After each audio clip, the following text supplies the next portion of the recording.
Henry's law तक पढ़ लिया था।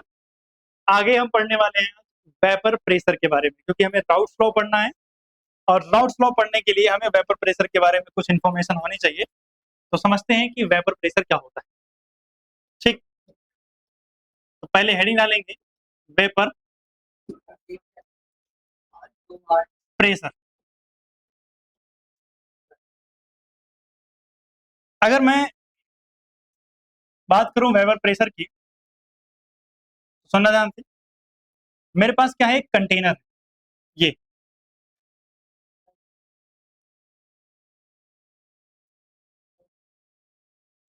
क्लोज ही कर देता हूं,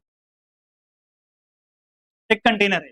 ठीक, इस कंटेनर के अंदर मेरे पास कोई एक लिक्विड पड़ा हुआ है।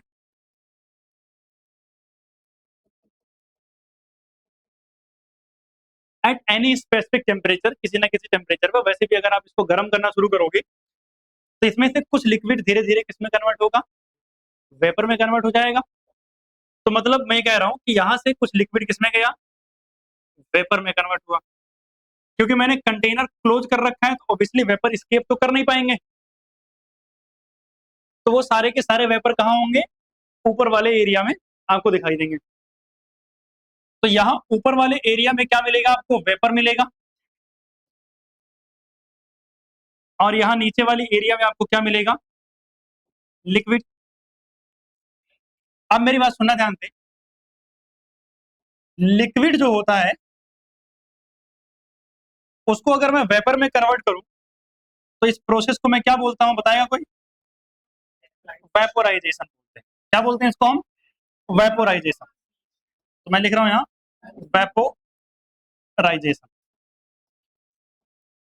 और अगर मैं वेपर को वापस से किसमें कन्वर्ट करूं, लिक्विड में कन्वर्ट करूं, तो इसे हम क्या बोलते हैं बच्चे,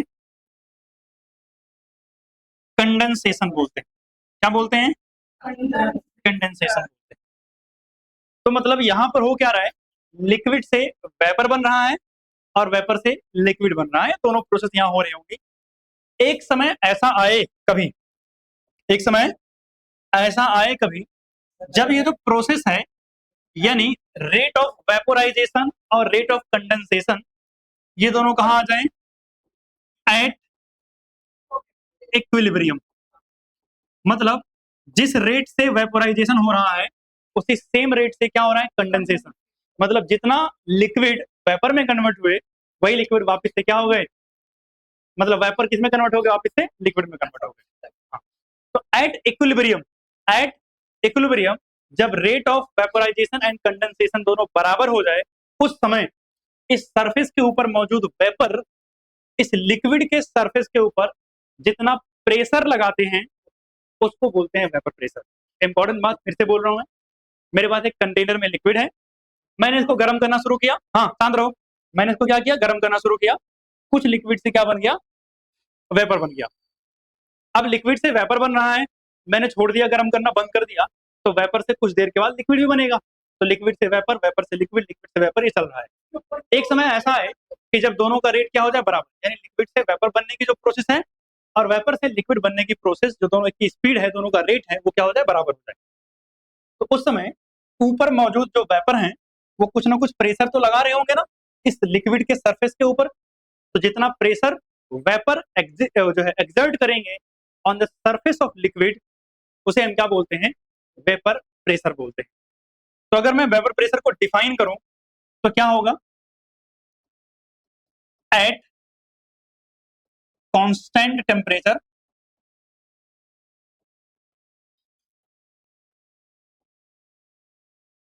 the pressure exerted by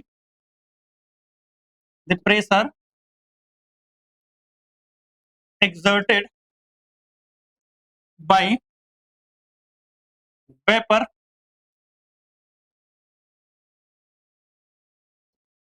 on the surface of liquid, on the surface of liquid when rate of vaporization and कहां पे एट कांस्टेंट टेम्परेचर,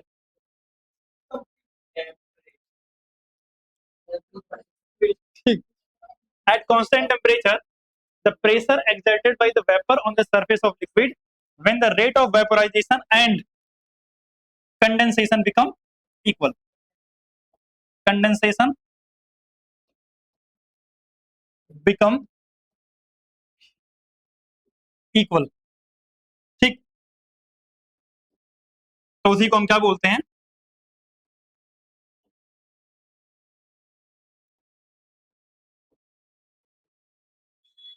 यहां से भी जो फ्लो चार्ट हमने बनाया यहां से भी सेम बात है, pressure on the liquid surface that is called vapour pressure, क्या बोलते हैं इसको, वेपर प्रेशर, ठीक है ना। इतनी सी बात छोटी सी नोट करोगे। हाँ, अब सुनना, हमारे पास दो फैक्टर हैं जो वेपर प्रेशर को क्या कर सकते हैं, अफेक्ट कर सकते हैं, फैक्टर अफेक्टिंग वेपर प्रेशर।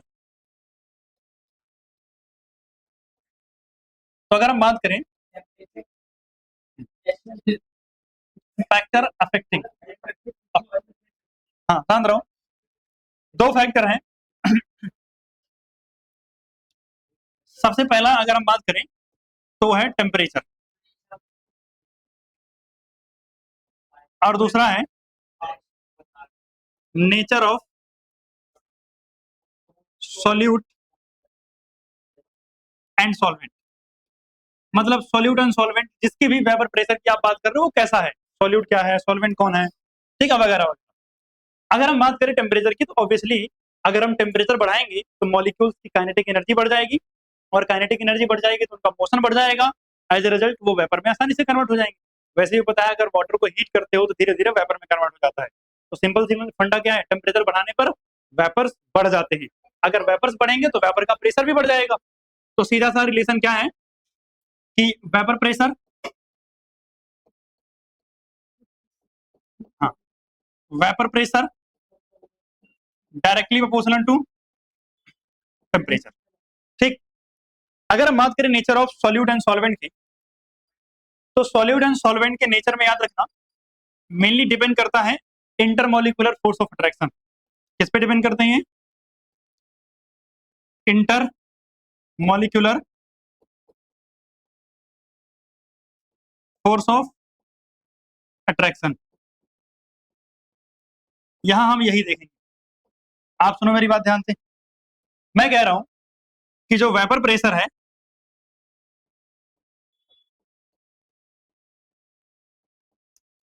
वो इनवर्सली प्रोपोर्शनल होता है inter molecular force of attraction. आपको सोचो, अगर intermolecular force of attraction strong होगा तो ऑब्वियसली मॉलिक्यूल्स कभी भी दूर दूर जाएंगे नहीं। आपको पता है वेपर का मतलब गैसियस फेज है, और लिक्विड फेज तो आपको पता ही है। मॉलिक्यूल्स पास पास में कहाँ होते हैं, लिक्विड फेज में या गैस फेज में, सबसे पास तो ठीक है, लेकिन मैं लिक्विड और गैस ही आपको ऑप्शन दे रहा हूँ, ठीक है। वो कह रही है सॉलिड फेज में, ठीक है, सॉलिड फेज में होते हैं बहुत पास पास, लेकिन हमारे पास दो चीजें हैं, एक लिक्विड है और एक वेपर है। तो किस, हाँ, इंटरमोलिकुलर फोर्स ऑफ अट्रैक्शन। तो अगर लिक्विड और गैस हमारे पास है तो गैसियस फेज में मॉलिक्यूल्स दूर दूर होते हैं, जबकि इनकेस ऑफ लिक्विड क्या होते हैं, कंपैरेटिवली पास पास होंगे। पास पास होने का मतलब क्या हुआ, फोर्स ऑफ अट्रैक्शन क्या है, ज्यादा है, और दूर दूर होने का मतलब फोर्स ऑफ अट्रैक्शन कम है। अब भैया मुझे उस फोर्स ऑफ अट्रैक्शन को कम करना है, तो अगर फोर्स ऑफ अट्रैक्शन वीक होगा तभी आसानी से उसको ब्रेक करके मॉलिक्यूल्स को दूर दूर कर पाऊंगा। अगर ऑलरेडी फोर्स ऑफ अट्रैक्शन ज्यादा है और स्ट्रांग है तो मॉलिक्यूल्स को दूर करना पॉसिबल नहीं होगा, मतलब वो वेपर फेज में आसानी से कन्वर्ट नहीं होंगे। जैसे अगर मैं एग्जांपल की बात करूं, एक एग्जांपल ध्यान रखना, जैसे अगर मैं बात करूं, हाँ, अगर हम बात करें इधर देखो, वेपर प्रेशर ऑफ जो H2S होता है उसका ज्यादा होता है H2O से, किससे, H2S का वेपर प्रेशर H2O से ज्यादा होता है। अब आप सोचो क्यों, क्योंकि भैया यहाँ क्या मिलता है, वाटर के अंदर हाइड्रोजन बॉन्डिंग मिलती है। वाटर के अंदर क्या मिलता है, हाइड्रोजन बॉन्डिंग। हाइड्रोजन बॉन्डिंग क्या है, strong intermolecular force of attraction है, क्या है, एक strong intermolecular force of attraction hydrogen bonding. Whereas अगर हम बात करें H2S में, तो यहाँ नो हाइड्रोजन बॉन्ड, भैया कोई हाइड्रोजन बॉन्ड नहीं मिलता है। क्या मिलता है यहाँ डाइपोल डाइपोल इंटरेक्शन मिलता है। अब आपको पता है dipole dipole interaction weak forces है, whereas hydrogen bond is strong force. तो फोर्स स्ट्रॉन्ग तो वेपर प्रेशर कम, और फोर्स वीक तो वेपर प्रेशर क्या हो जाएगा, ज्यादा हो जाएगा। क्लियर बात। तो ये दो फैक्टर डिपेंड करते हैं किसके ऊपर, मतलब दो फैक्टर हैं जो वेपर प्रेशर को अफेक्ट कर सकते हैं। क्लियर बात।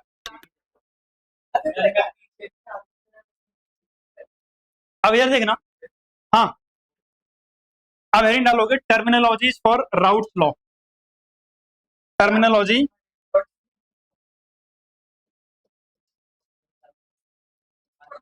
Terminology for routes law. Routes law के लिए कौन कौन सी टर्मिनोलॉजी होती हैं,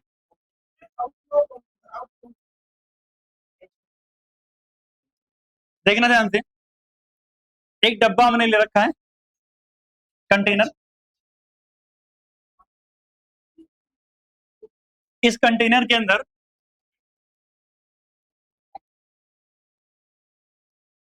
मैंने लेट से क्या ले रखा है, सॉल्वेंट। सिर्फ सॉल्वेंट और कुछ नहीं। कौन है, सिर्फ सॉल्वेंट है। इसी कंटेनर की कॉपी पेस्ट कर लेते हैं कलर बदल के।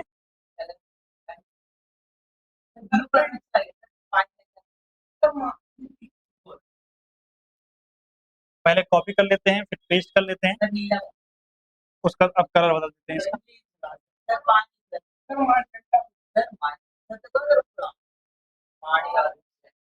ठीक, तो अब उसको सॉल्वेंट रहने देते, इसको सॉल्यूट कर देते हैं।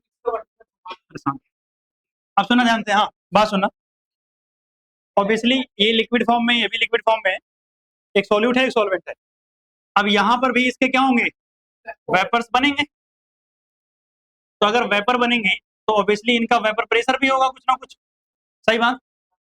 तो इनके वेपर प्रेशर को हम बोलते हैं P nought, P nought P. B से मैंने क्या बताया था, सॉल्यूट को डिनोट करते हैं। जब मैंने पी नॉट बी बोला, इसका मतलब vapour pressure of pure solute, vapour pressure of, vapour pressure of pure solute. जब भी पी नॉट बी लिखा रहेगा यानी प्योर सॉल्यूट का वेपर प्रेशर है। अगर मान लिया ये सॉल्वेंट है, तो भैया सॉल्वेंट के भी तो वेपर बनेंगे। अगर सॉल्वेंट के वेपर बनेंगे तो इसका जो वेपर प्रेशर होगा उसको लिखेंगे पी नॉट ए, और P naught A stand for vapour pressure of pure solvent. ये क्या है, वेपर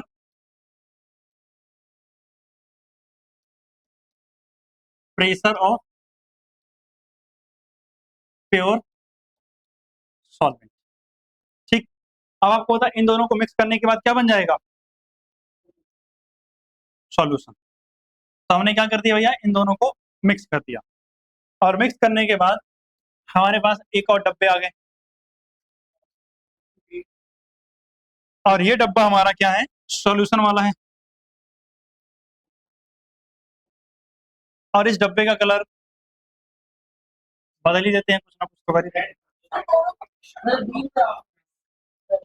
आप सुना जानते हैं, इसमें सॉल्यूट भी है और सॉल्वेंट भी है दोनों, यानी यहाँ सॉल्यूट एंड सॉल्वेंट दोनों मौजूद है। आप सोचो, जब वेपर बनेगा, जब वेपर बनेगा तो वेपर किसके किसके होंगे, सॉल्यूट के भी होंगे और सॉल्वेंट के भी होंगे। लेकिन यहाँ पर जो वेपर होगा सॉल्वेंट का उसको बोलेंगे पीए, और जो वेपर होगा सॉल्यूट का उसे क्या बोलेंगे, पीवी। ठीक, जब मैं कहीं लिख दूं पीए, तो पीए क्या होगा, सुना जानते, पीए होगा vapour pressure of solvent in solution, in solution. और पीवी क्या होगा, vapour pressure of solute in solution.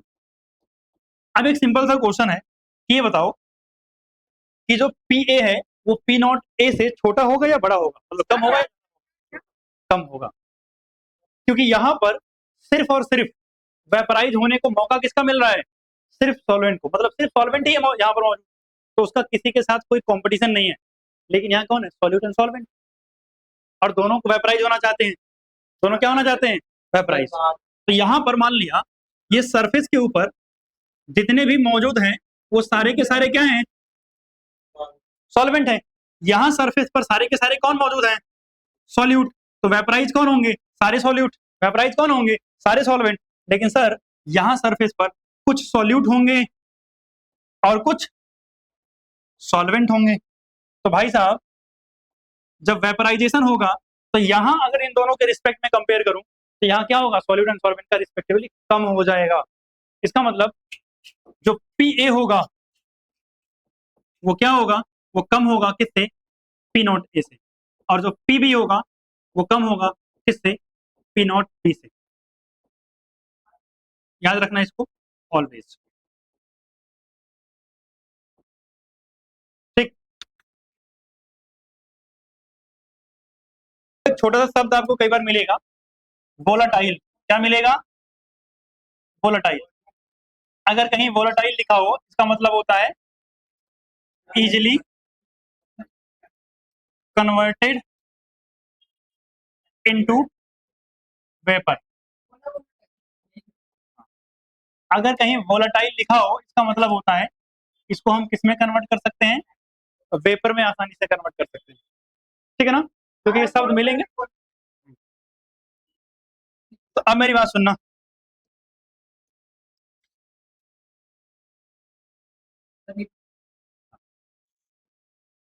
अगर हम बात करें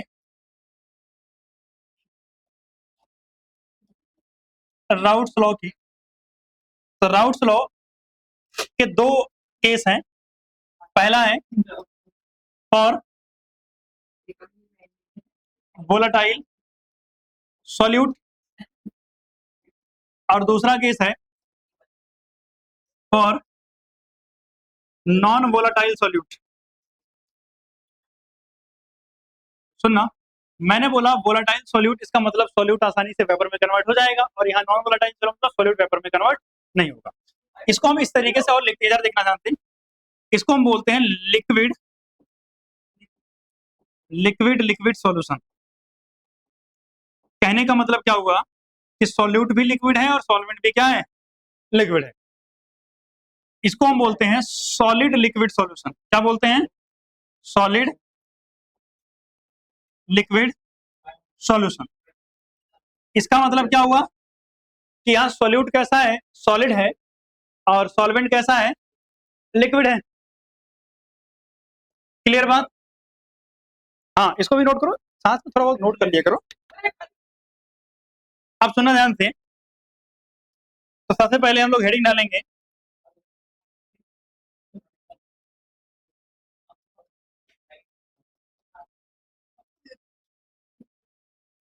राउट्स लॉ फॉर, अच्छा मक्खी बैठी हुई कह रहा हूँ, अलग अजीब क्यों लिखा रहा है, हाँ हाँ शांति से बैठो तुम। Routes law for volatile solute,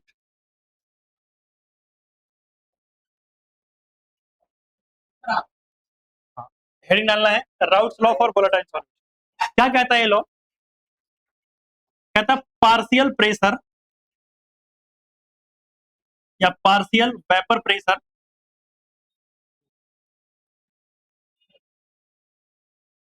of each component of each components of solution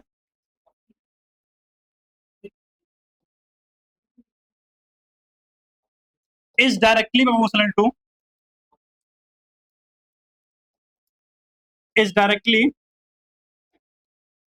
proportional to its mole fraction।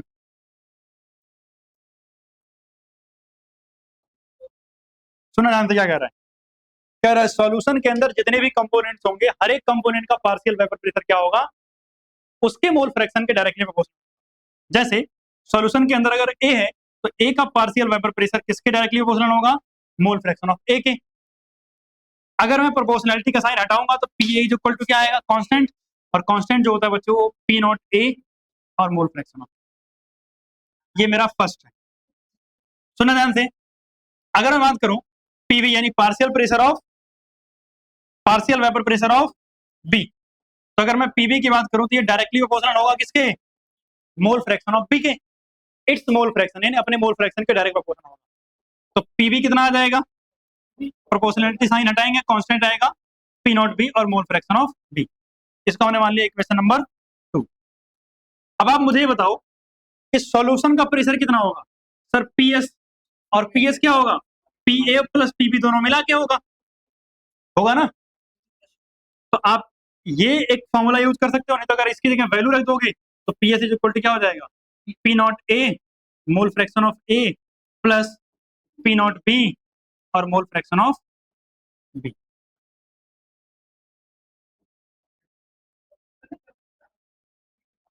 Clear बात यहां तक, ठीक।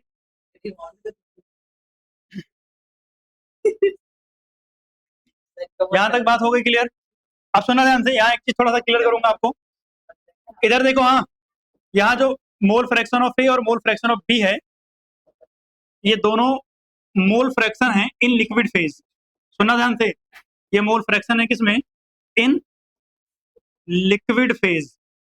अब आपको होता है सॉल्यूशन में वेपर भी बन रहा है, हाँ सॉल्यूशन में वेपर ही है और लिक्विड भी है, तो लिक्विड फेज का मोल फ्रैक्शन है ये। किसका है ये मोल फ्रैक्शन, लिक्विड फेज का। अगर मुझे मोल फ्रैक्शन किसका निकालना है, वेपर फेज का। कौन से फेज का, वेपर फेज का। तो वो कैसे निकलता है, थोड़ा ऊपर कर सकता हूं।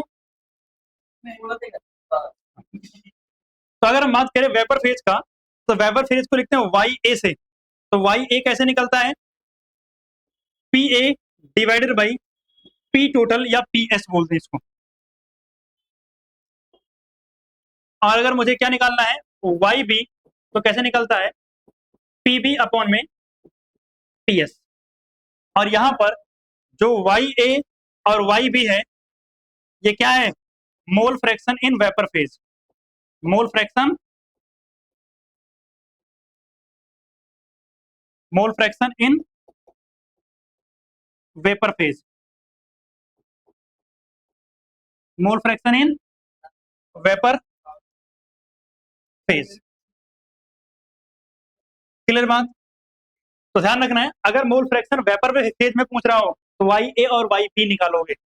और ये पूछता है पेपर में पहले भी आया हुआ है कि मोल फ्रैक्शन वेपर फेज में कैलकुलेट करने के लिए।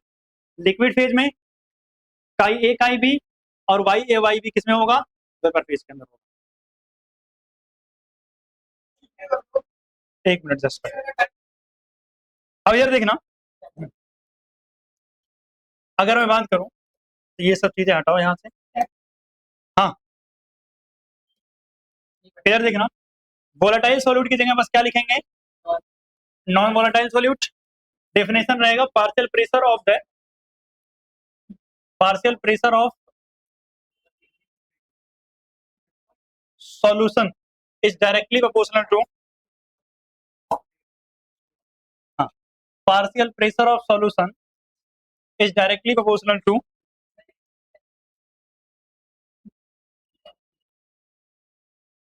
मोल फ्रैक्शन ऑफ सॉल्वेंट। अब सुना ध्यान से, ऐसा ये कैसे हो पाया इसको समझते हैं।